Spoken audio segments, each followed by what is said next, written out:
नमस्कार साथियों, मैं मनीष भारती संस्कृति पीसीएस चैनल पर आप सभी का स्वागत करता हूं। साथियों, आज के बिहार करंट अफेयर्स के कार्यक्रम में हम लेक्चर नंबर 28 तक पहुंच चुके हैं और जैसा कि आप सभी जानते हैं कि 10 टॉपिक आज हम कवर करने वाले हैं करंट अफेयर्स का और इस पर 10 प्रश्न भी हम लोग तैयार करके जाएंगे। तो चलिए पहले टॉपिक पर आते हैं। पहले प्रश्न के साथ, चर्चा में रही लियोन मास्टर्स टूर्नामेंट किस खेल से संबंधित है? आप मुझे पूछेंगे कि सर ये प्रश्न जो है कितना महत्वपूर्ण है, क्या इस तरह के टॉपिक से प्रश्न पूछा जाएगा? मैं कहूँगा कि इसकी संभावना 80% है कि ये प्रश्न पूछा जाएगा। क्यों? क्योंकि PYQ आप जब देखेंगे तो खेल से संबंधित चीजें पूछा जाता है और इस तरह का ही प्रश्न देगा कि किस खेल से संबंधित है। और ध्यान ये रखना है कि क्रिकेट से कम ही प्रश्न पूछा जाएगा, ठीक है? तो ये बात पहले बता दूं कि अगर किसी भी विकल्प में एक क्रिकेट लिखा रहता है तो मान के चलिएगा कि तकरीबन 70% चांस इसके हैं कि यह विकल्प नहीं होगा। मामला समझ में आ रहा है? यानी कि 3 विकल्प पर जाकर के आपको तैयारी करनी है और किसी भी विकल्प में इस तरह का यदि शतरंज रहता है, ठीक है, या टेनिस रहता है तो टेनिस का मान के चलिए 50% चांसेस बन सकता है प्रश्न का और 60% शतरंज का, क्योंकि यहां से प्रश्न ज्यादा है। आप इसलिए मैं बार बार कहता हूं PYQ का एनालिसिस कीजिए, वहां से समझ में आ जाता है कि क्या चीजें होने वाला है, ठीक है? चलिए इस विषय में थोड़ा विस्तार से बता देता हूं। यह जो लियोन मास्टर्स टूर्नामेंट है यह दरअसल जुलाई 2024 में हुआ, ठीक है? तो विश्वनाथ आनंद आप जानते हैं, विश्वनाथ आनंद ने लियोन मास्टर शतरंज टूर्नामेंट में खिताब जीता। तो आपको आनंद साहब का नाम ध्यान रखना है, बहुत फेमस चेहरा है। चलिए अभी से ही मुझे कमेंट करके बता दीजिए कि विश्वनाथ आनंद जो है किस खेल से संबंधित है, ठीक है? क्योंकि ये बहुत फेमस चेहरा है भारत के और ये जो खिताब जीते हैं यह इस बार जो है वह 10वीं बार इनका ये खिताब रहा, ये पूछा जा सकता है, ठीक है? और लियोन मास्टर शतरंज टूर्नामेंट के फाइनल में ये स्पेन के जेमे सेंटोस लटासा को 3-1 से हराए।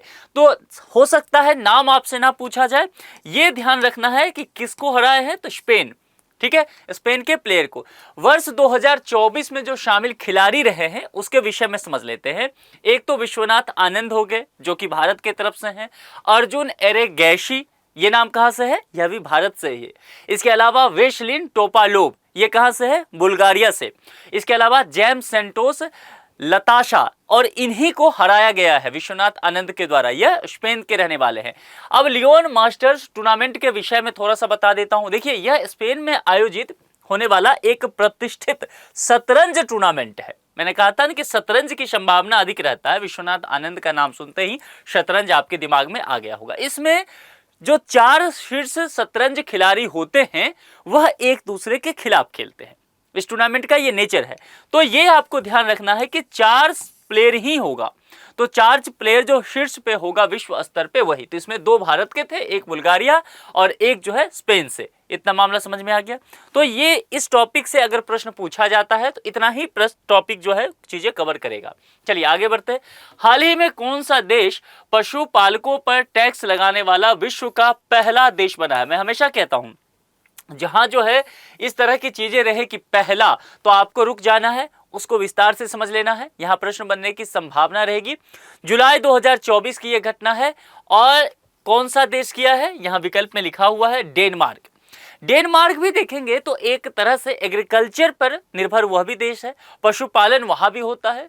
तो डेनमार्क में पशुपालकों पर टैक्स लगाई गई है और डेनमार्क दुनिया का पहला ऐसा देश हुआ है। इसीलिए आपको यह ध्यान में रखना है। हुआ क्या है कि वहां पर जो गाय है, भैंसे हैं या फिर सुअर का भी वहां पर पालन किया जाता है पशुपालन के तहत। तो सुअरों द्वारा जो उत्सर्जित ग्रीन गैस जो होता है उसके लिए पशुपालकों पर टैक्स लगा दिया गया है। समझ रहे हैं? तो ये जो ग्रीन हाउस गैस का उत्सर्जन हो रहा है उसके लिए सरकार वहां पर टैक्स लगाने की बात कर रही है। यानी कि ये बात बताइए मुझे कि ये टॉपिक केवल एग्रीकल्चर से हो गया या यहां जाकर के इन्वायरमेंट भी जुड़ गया? Agriculture plus environment. तो बताइए इस टॉपिक के पूछे जाने की संभावना बढ़ गई ना? ऐसे ही मिसलेनियस टॉपिक पूछा जाता है, तो आपको ध्यान में रखना है। देखिए यह टैक्स जो है वर्ष 2030 तक ग्रीन हाउस गैस उत्सर्जन को वर्ष 1990 के स्तर से आप जानते हैं कि 70% कम करने का जो एक टारगेट रखा गया है उसके लिए लगाया गया है। और एक बात ये समझ लीजिए कि हमें यह भी जानना चाहिए कि अगर गाय को लेकर के हमने बात किया, भैंसे को लेकर के बात किया, सुअर को लेकर के, तो गाय कितना ग्रीन हाउस गैस जो है वह उत्सर्जन करती है।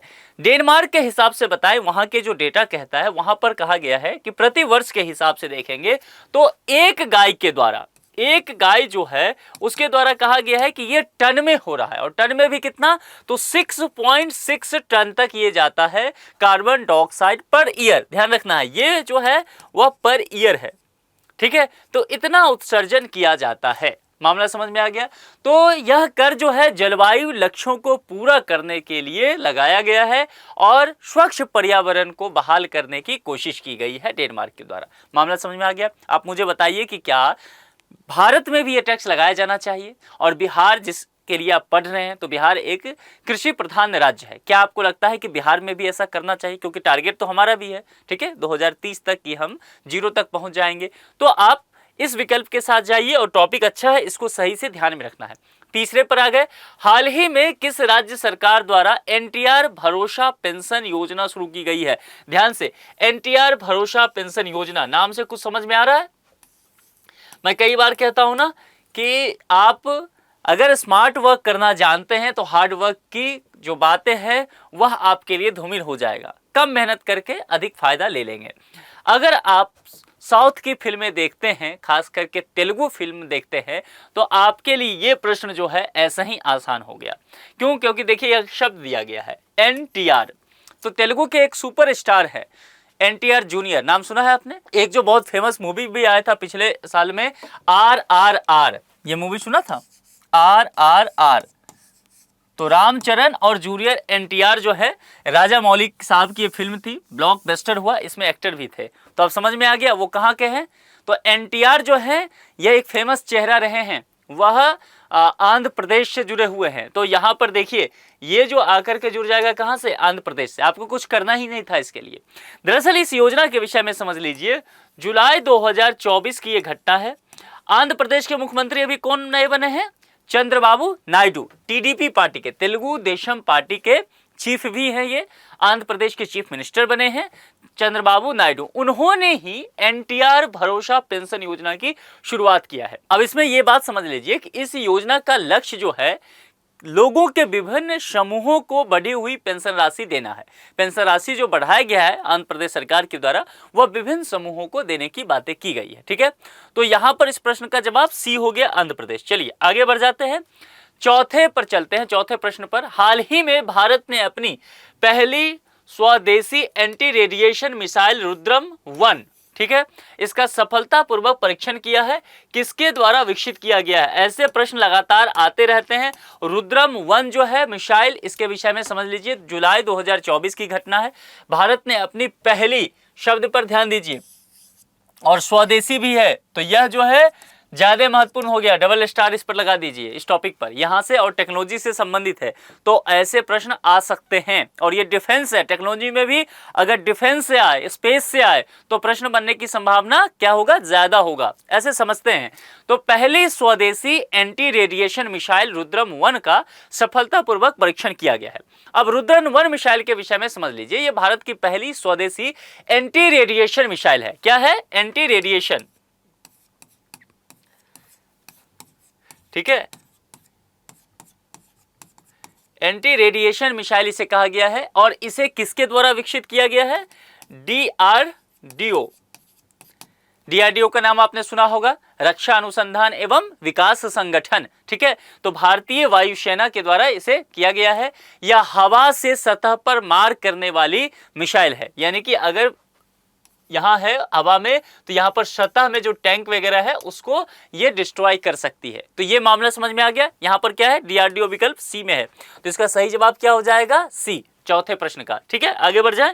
चलिए अब पांचवें प्रश्न पर चलते हैं। हाल ही में कीर स्टारमर किस देश के प्रधानमंत्री चुने गए हैं? बताइए, काफी फेमस नाम हुआ है पिछले कुछ दिनों में, ठीक है। अगर सही से आप अखबार पढ़ते हैं तो आप इसको जान जाएंगे। ऋषि सुनक का नाम सुना है? ऋषि सुनक कहाँ के प्रधानमंत्री थे? ब्रिटेन के। ब्रिटेन के पहले वो प्रधानमंत्री थे, भारतीय मूल के थे, काफी चर्चा में रहे।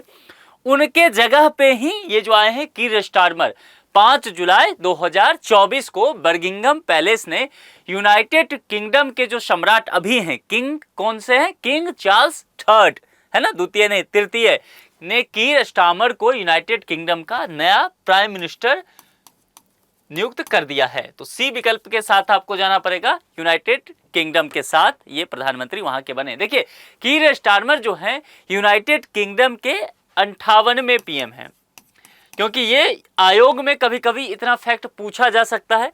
एक क्या पूछा जा सकता है, सबसे महत्वपूर्ण टॉपिक वो समझ लीजिए, यह लेबर पार्टी से है। लेबर पार्टी इसीलिए मैं बता रहा हूं अलग से, क्योंकि बहुत समय बाद ऐसा हुआ है, दशकों बाद, कि लेबर पार्टी जो है सत्ता में आई है। ठीक है, तो यहां से लेबर पार्टी जो ब्रिटेन में आई है, उसके बाद से ब्रिटेन की पूरी रणनीति बदलने वाली है चीजों को लेकर के, इसीलिए यहां से प्रश्न पूछा जा सकता है। ये ज्यादा इंपॉर्टेंट पॉइंट है इससे भी। ठीक है, तो ये तैयार रखिएगा, क्योंकि यहां से प्रश्न आता है तो फिर आप जवाब दे पाए। चलिए अब छठे टॉपिक पर चलते हैं, छठे प्रश्न के साथ। हाल ही में किस राज्य सरकार ने ताड़ के पेड़ों को काटने पर प्रतिबंध लगा दिया है? ठीक है, और यहां पर 4 विकल्प आप यहां पर देख रहे हैं। 4 विकल्प जैसे देखेंगे, बिहार है, आप इमोशनल हो जाएंगे, बिहार को टिक लगा देंगे, गलत हो जाएगा। आयोग के द्वारा ये सब खेल किया जाता है बस आपके टेम्परामेंट को चेक करने के लिए। ध्यान से इस टॉपिक को समझ लीजिए।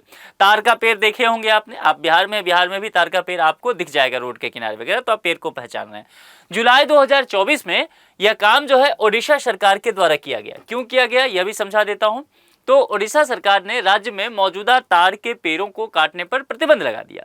दरअसल जो है आकाशीय बिजली गिरने से होने वाली मौतों को कम करने के लिए लगभग 19 लाख ऐसे पेड़ लगाने की योजना बनाई गई है। आकाशीय बिजली, अब देखिए वहां पर क्या होता है कि ओडिशा अगर देखेंगे आप, तो यहाँ पर आपको ओडिशा जो है इस जगह पर नजर आएगा, यहाँ पर, यानी कि एक तटीय राज्य है ना, और ये पूर्वी तट पर है। मामला समझ में आ रहा है? तो यहाँ पर बरसात वगैरह होते रहता है, ज्यादातर देखा जाता है।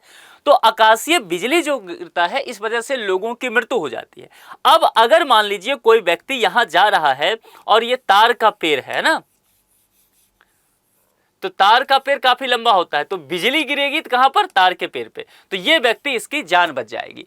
तो इस बात को देखिए कितना पर्यावरण हमारे लिए कितना जरूरी है, इस चीज को समझिए। सरकार ने यही कहा है कि हम इस चीज को रोकने के लिए राज्य भर में 19 लाख पेड़ लगाएंगे। मामला समझ में आ गया? ये योजना बनाई गई है। तार जो होता है इसके विषय में समझ लीजिए, हो सकता है आजकल विकल्प देने लगा है, एक बीज पत्री वृक्ष है। एक बीज, आपने अगर बायोटेक पढ़ा है या बायो भी पढ़ा है तो उसमें आपको ये मिलेगा। एक सदाबहार वृक्ष होता है, इसका तना जैसा कि मैंने यहाँ पर दिया है कि एकदम देखिए सीधा और शाखा विहीन होगा, इसमें ब्रांचेस नहीं है ना। पेड़ में जैसे आम के पेड़ में देखेंगे ऐसे ऐसे ऐसे रहता है, तो यहाँ भी ब्रांच निकल गया, इधर ब्रांच नहीं ना। मेरी पेंटिंग का लेवल यही है, तो पेंटिंग पे मत जाइएगा कि सर ने क्या क्या इधर कर दिया, यही इतना ही पेंटिंग आता है मुझे। इसकी ऊंचाई जो अगर तार के पेड़ का देखेंगे तो तकरीबन आपको 45 से 50 मीटर तक आपको देखने को मिलेगा। तो आपके गांव घर में तार के पेड़ अगर हो तो मुझे कमेंट करके बताइए। ठीक है, तो ये मामला समझ में आ गया ओडिशा सरकार के द्वारा, तो इसीलिए बिहार के साथ विकल्प में नहीं जाना है। यहां 7वें प्रश्न पर चलते हैं। चर्चा में रही लियांग करमपुआंग गुफा किस देश में अवस्थित है? Bharat, Nepal, Ukraine, Indonesia. चलिए इस पर विचार करते हैं। जुलाई 2024 में इंडोनेशिया में स्थित लियांग कम्पुआंग गुफा में लगभग 51,200 वर्ष पहले बनाई गई एक पेंटिंग की खोज की गई है। उसके बाद जो है यह गुफा चर्चा में आ गया। आर्ट एंड कल्चर से संबंधित टॉपिक है, प्रश्न पूछने की पूरी संभावना है। इस टॉपिक को अच्छे से नोट कर लीजिए, अलग में कहीं दर्ज कर लीजिए। कितने दिन वर्ष पहले? 51,200 वर्ष पूर्व की एक पेंटिंग इस गुफा में मिला है। अच्छा, भारत के गुफाओं में सबसे प्रसिद्ध पेंटिंग कहां पर मिला है? ठीक है, जो पुराना हो। मध्य प्रदेश, हिंट दे देता हूं और कमेंट में लिख के बताइए उस जगह का नाम। ठीक है, आपने आर्ट एंड कल्चर में ये पढ़ा होगा। ठीक है, यहां खोजी गई पेंटिंग में गुफा की एक दीवार पर सुअर के साथ बातचीत करते हुए मनुष्य का चित्र बनाया गया है। किसके साथ, ये पूछा जा सकता है। इसको यूं मत लीजिए कि अच्छा क्या है, एक सुअर और एक मनुष्य का चित्र है, और ये मनुष्य जो है यह सुअर से बातचीत करता हुआ नजर आ रहा है। तो प्रकृति के साथ मनुष्य का संबंध भी इसमें दिखाया गया है। ठीक है, तो ये बातें आपको इतना ध्यान रखना है, यहां से प्रश्न पूछा जाएगा। 7वां का डी हो सकता है इसका विकल्प। 8वें प्रश्न पर चलिए। हाल ही में लोकपथ मोबाइल ऐप किस राज्य सरकार द्वारा शुरू किया गया है? ठीक है, 4 विकल्प यहां पर आप देख रहे हैं। 4 विकल्प में आपको बिहार, राजस्थान, हरियाणा और मध्य प्रदेश दिखेगा। तो आप फिर से बिहार के साथ जा सकते हैं, लेकिन फिर से रोकूंगा मैं। जुलाई 2024 में मध्य प्रदेश के मुख्यमंत्री मोहन यादव ने जनता के लिए 7 दिनों में सड़क समस्याओं के समाधान के लिए मोबाइल ये जो लोकपथ मोबाइल ऐप है इसको लॉन्च किया था। अब एक बात समझिए कि इस ऐप के जरिए राज्य के लोग सड़कों से जुड़ी समस्याएं जो है बता सकते हैं और ऐप अधिकारियों को जवाबदेही बनाएगा, उनकी जवाबदेहीता को सुनिश्चित करने का काम करेगा। इस ऐप में होगा क्या, तो दर्ज सड़कों पर कहीं पर गड्ढे हो, खराब हो सड़क, तो उसकी फोटो लेकर के आप जो है उस ऐप पर अपलोड कर दीजिए, लोकेशन आ जाएगा, कोई भी व्यक्ति अपलोड कर सकता है। इस ऐप को मध्य प्रदेश राज्य इलेक्ट्रिक विकास निगम लिमिटेड के द्वारा विकसित किया गया है। तो यहां पर विकल्प क्या होगा, डी होगा, मध्य प्रदेश।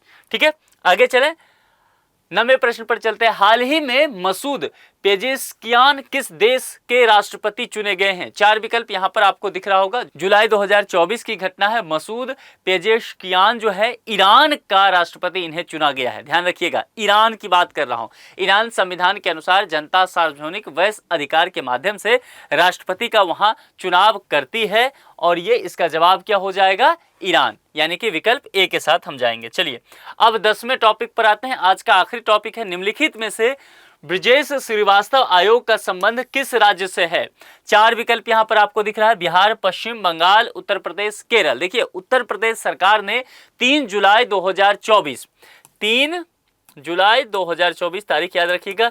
ये नाम जो है आपने सुना होगा, है ना, ब्रजेश श्रीवास्तव आयोग। घटना एक हुआ था, उस घटना को लेकर के ये काम किया गया था। आपको याद है उत्तर प्रदेश में एक सत्संग हो रहा था, कहां पर, हाथरस में।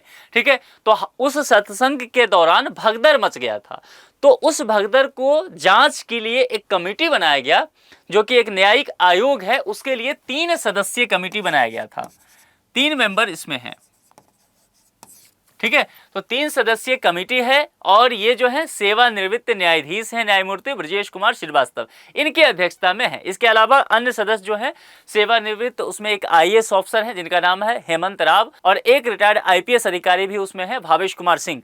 अब एक प्रश्न जो आपसे पूछा जा सकता है उस पर ध्यान दीजिए। प्रश्न ये हो सकता है कि कोई भी जांच आयोग है तो उसकी नियुक्ति किसके द्वारा किया जाता है? अब यहां पर समझ लीजिए, जांच आयोग की नियुक्ति जो है वह राज्य या केंद्र सरकार के द्वारा, दोनों के द्वारा किया जा सकता है, लेकिन ये किस तहत, कोई अधिनियम तो होगा। तो यहां पर जांच आयोग अधिनियम 1952 को देखना पड़ेगा। यहां लिख देता हूं, जांच आयोग अधिनियम 1952, ये ध्यान रखिएगा, यहां से प्रश्न बनेगा। और ये पूछा जाए कि राज्य और केंद्र, तो ये नहीं सोचना है कि ये हाथरस में घटना हुआ था उत्तर प्रदेश में तो केवल राज्य सरकार, नहीं, केंद्र भी तो आयोग बनाती है। तो इसीलिए ध्यान रखना है कि यह जो है वह राज्य और केंद्र दोनों के लिए किया जा सकता है। और यह किस राज्य से संबंधित है प्रश्न में, तो सी, उत्तर प्रदेश से। ठीक है, अब आखिरी में 10वां टॉपिक तक हम पहुंच गए। आखिरी में एक टॉपिक है जिसका जवाब आप लोग को देना है। बिहार राज्य में कोसी नदी की कुल लंबाई है, कोसी नदी जो है बिहार की शोक कही जाती है, उसकी लंबाई के विषय में आपको बताना है कमेंट बॉक्स में लिख करके। ठीक है, तो आज आपने देखा कि 10 टॉपिक हमने आज भी कवर किया और आज के 10 के 10 टॉपिक जो है करंट अफेयर्स के बहुत महत्वपूर्ण है। तो इसको तैयार कर लीजिए, लेक्चर को अपने साथियों के साथ शेयर कीजिए और लगातार जो है आप BPSC कार्यक्रम को देखते रहिए। कल शाम फिर आपसे मुलाकात होगी। अपना बेहद ख्याल रखिए। बहुत बहुत शुक्रिया।